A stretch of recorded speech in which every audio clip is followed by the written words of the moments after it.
I used to believe that if you loved someone hard enough, they'd never betray you. That if you gave them everything, your heart, your body, your loyalty, they'd see you as home. But love, I've learned, is not a shield. It's a spotlight.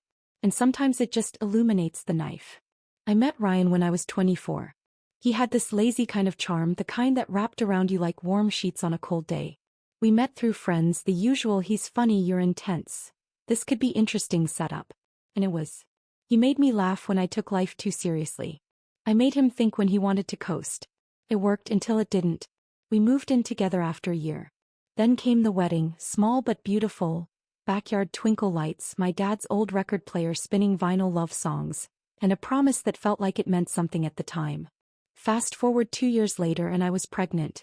A baby we'd been trying for, hoping for, dreaming about in whispered midnight talks.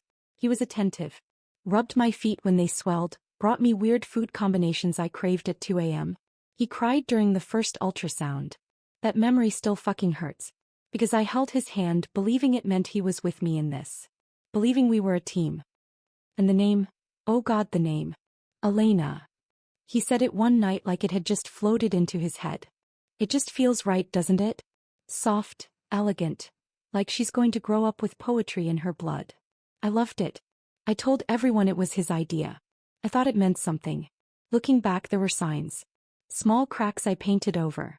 Him being too tired for intimacy. The constant texting he claimed was group chats.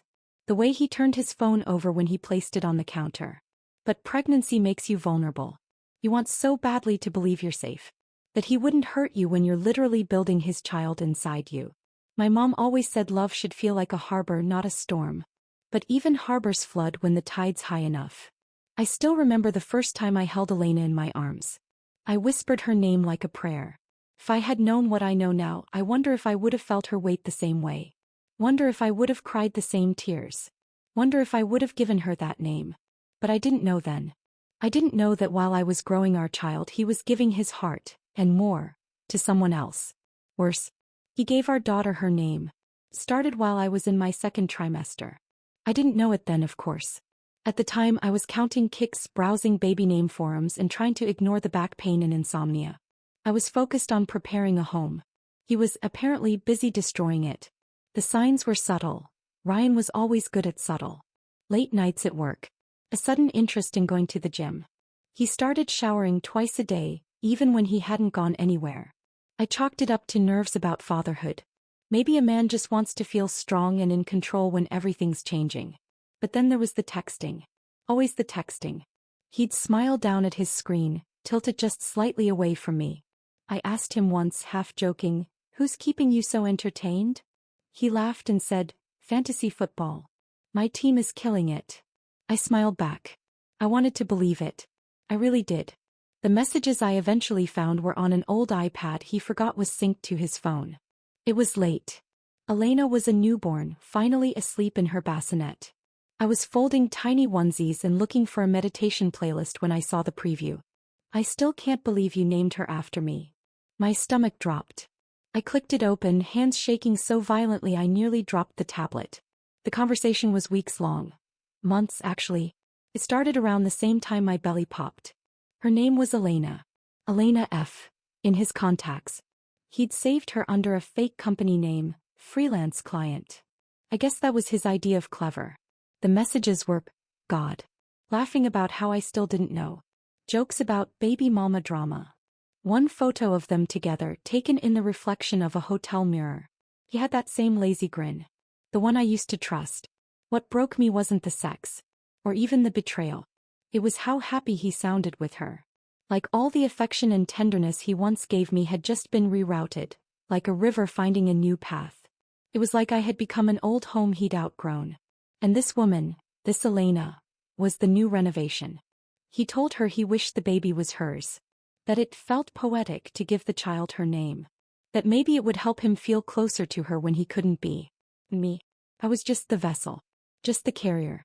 The person he kissed on the forehead at night while texting someone else under her name. I don't remember the moment I stopped crying. I just remember the silence afterward.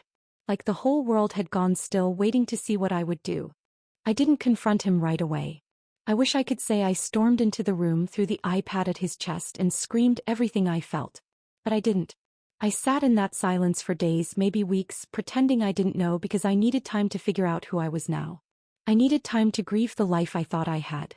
I'd look at our daughter, her name echoing like a cruel joke in my head, and feel a sharpness in my chest that never quite dulled.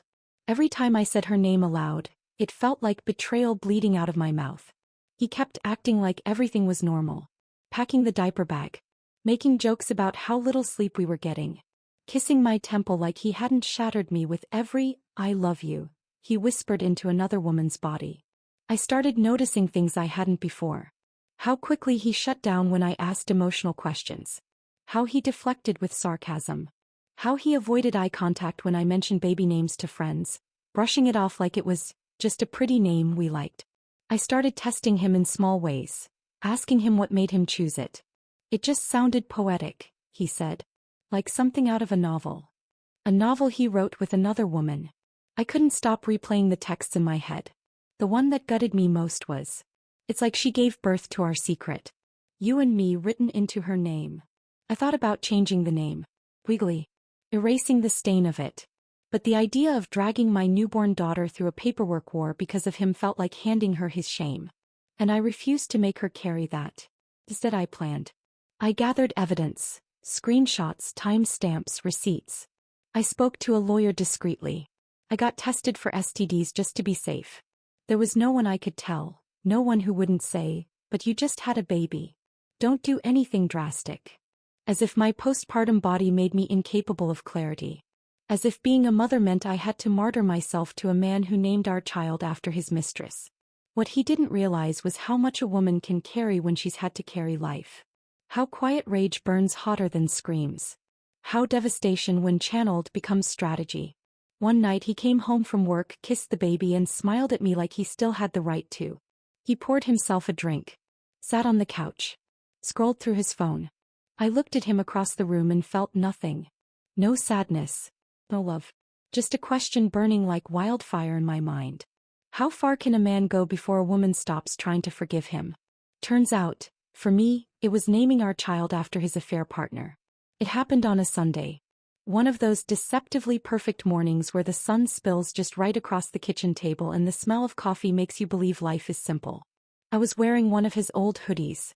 Elena was napping in her bassinet. And Ryan was humming to himself, flipping pancakes like a man who hadn't detonated the center of my world. He kissed my cheek as he handed me a plate. I looked at him and decided I wasn't going to wait anymore. I couldn't live one more day with a mask stretched across my face and a scream lodged in my throat. So I asked him in the calmest voice I've ever heard come out of my mouth, "Who is Elena F.?" He froze. Just a flicker. Barely a second. But I saw it. "What?" he asked, laughing nervously. "What do you mean?" I repeated it. This time slower. Each syllable like a stone in my hand. "Who is Elena F.?" He tried to bluff. Said it was someone from work. A client. Said he barely knew her. That he didn't know what I was talking about. So I got up, walked into the living room, grabbed the iPad and dropped it in front of him, open to the thread. I watched the color drain from his face like dirty water down a sink. "I know everything," I said. "I know how long it's been going on. I know the hotels. I know the lies. And I know that our daughter's name is her name." He didn't deny it. That hurt more than anything. He just sat there, mouth open, blinking like he was underwater and couldn't breathe. Then came the excuses. The self-pity. It was complicated. "You were distant during the pregnancy." I felt overwhelmed. She just understood me. I lost it. I slammed my hand on the table so hard the coffee mug tipped. "She understood you? While I was vomiting every morning, growing your child, terrified out of my mind. She understood you." He started crying. Real tears. But they weren't for me.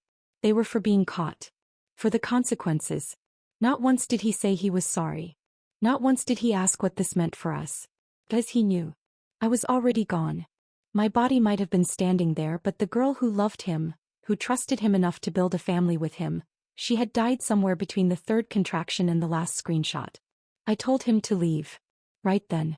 No bags. No goodbye to the baby. Just go. He asked if we could talk later. I told him, later doesn't exist anymore. He left. Quietly. Like a man leaving the scene of a crime he finally realizes he committed. Me. I sank to the floor. Hugged my knees. Let the sobs come until I couldn't breathe. Because it wasn't just about betrayal. It was about naming my pain, giving it a first name, a birth certificate, and a place in my home. The silence after he left was louder than anything I'd ever heard. People talk about heartbreak like it's a singular blow. One event, one scream, one explosion. But for me it came in waves. Folding laundry and seeing a onesie with her name stitched on it. Getting a text from a friend asking how the little angel Elena was doing. Filling out pediatric forms and writing down her name, knowing every letter was a thread in the web of his betrayal. I didn't change her name. I thought about it obsessively. I even looked up the legal process. But every time I held her, every time she curled her tiny fingers around mine, I realized she wasn't him. She wasn't that woman. She was mine. The name might have come from poison, but the girl who wore it? She was something else entirely. Something I had made from love, even if he hadn't. People noticed Ryan was gone. But I didn't tell the full story. How do you explain something like that without sounding insane? Oh, he cheated while I was pregnant and named our baby after the woman he slept with. Doesn't really land at brunch. So I said we were separated. That it was complicated. That it was too raw to talk about. My mother suspected something. She kept asking if he had hurt me. I told her, not in the way you think, and left it at that. Even my closest friend Danny only knew the outlines: infidelity, lies, betrayal. I couldn't bring myself to say the name. Not out loud. Not yet. Ryan tried to come back. He texted. He emailed. He even showed up at my work one afternoon with flowers and a pitiful look in his eyes. Said he missed his daughter. Said he was a different man now. Said the affair was over. That he'd made a mistake. I looked at him and thought, a mistake is locking your keys in the car. This was a masterpiece of destruction. I told him we'd figure out visitation through lawyers. He looked shocked, like he thought I'd melt the moment he said, missed his daughter. But what he never understood is that I already did this once. I already swallowed grief for the sake of a child. I wasn't doing it again for a man who saw my womb as an extension of his secrets. Elena got older. Started smiling. Reaching for things. Saying mama. And every milestone reminded me that I had survived. That I had built something good out of something rotten. But the trust? The softness? The version of me that once believed in soulmates and bedtime promises? Gone. Buried in the ash heap of the life we were supposed to have. And no matter how many parenting books or therapy sessions I've sat through since, there's one thing I know with absolute certainty. There are wounds that don't bleed. They echo. Every time I hear her name in a playground, in a cartoon, in a crowded room, I brace myself. Not because I regret her, but because I know who he named her for. And I will never ever forget it. People always ask me if I've forgiven him. I think they want the answer to be yes. It makes things easier for them. Cleaner. People love redemption arcs, especially when they don't have to live through the wreckage. But the truth is, I don't know if I believe in forgiveness the way I used to. Not for this. Not when the betrayal was so intimate it literally breathed beside me in a bassinet. He sees Elena twice a month now. Court-ordered visits. He brings toys, sometimes overcompensates with sugary snacks and clumsy attempts at bonding. She's still young enough not to understand, not to question the cracks between her parents. One day she'll ask. And I'll have to figure out how to tell her the truth without shattering her reflection in the mirror. I'm not going to lie to her. I've decided that much. But I won't poison her either. She deserves better than the bitterness I still sometimes wake up choking on. I've started healing in ways I never expected. Therapy helps, but so do the small victories. Like laughing again without feeling guilty. Like saying her name out loud and meaning her, not her. Like walking past the mirror and recognizing the woman staring back. Not just a mother, not just the betrayed, but someone entirely new.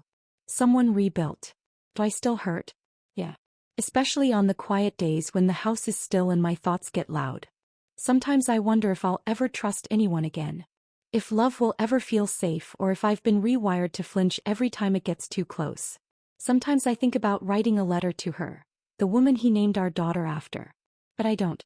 Because she doesn't get to have space in my mind anymore. I've already lost too much to her silhouette. And Ryan? I think he thought I'd take him back eventually. That time would dull the edges. That I'd grow tired or lonely or soft. But what he never understood is that motherhood didn't make me weaker. It made me ruthless with my boundaries. The name? I've reclaimed it. It's no longer a secret between two liars. It's my daughter's laugh echoing through the hallway. It's the way she says, "Mama, look," with wonder in her eyes. It's the bedtime song we made up together. It's mine now. That's the part people don't get. I don't want revenge. I don't need him to suffer. He already has to live with knowing that the most beautiful thing he ever helped create no longer belongs to him. She belongs to herself. And I belong to no one who ever dared call that betrayal just a mistake. If you made it this far, you're officially part of the drama. Subscribe for more, and tell me in the comments, what would you have done?